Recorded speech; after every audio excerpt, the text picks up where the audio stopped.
اور تقوی ان رام کی ہوئی سواریوں کے مانند ہے جن پر لوگ سوار کیے جائیں اور ان کی لگام ان کے ہاتھوں میں دے دی جائے تو وہ اپنے سواروں کو جنت تک پہنچا دیں۔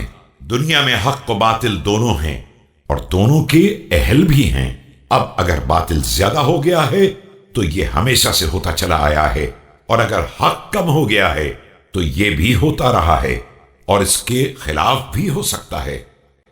اگرچہ ایسا کم ہی ہوتا ہے کہ کوئی شے پیچھے ہٹ جانے کے بعد دوبارہ منظر عام پر آ جائے، وہ شخص کسی طرف دیکھنے کی فرصت نہیں رکھتا جس کی نگاہ میں جنت و جہنم کا نقشہ ہو۔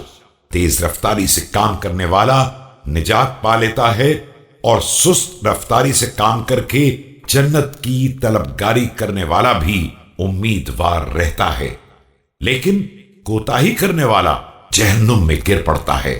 دائیں بائیں گمراہیوں کی منزلیں ہیں اور سیدھا راستہ صرف درمیانی راستہ ہے۔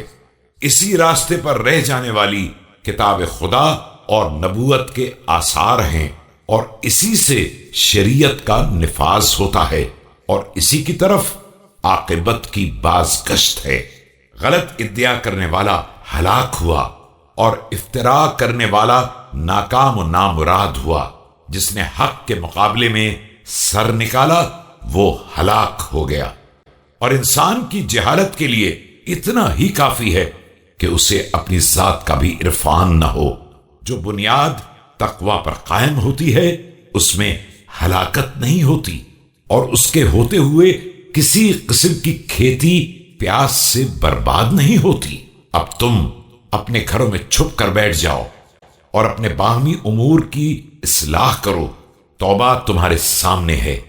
تعریف کرنے والے کا فرض ہے کہ اپنے رب کی تعریف کرے، اور ملامت کرنے والے کو چاہیے کہ اپنے نفس کی ملامت کرے۔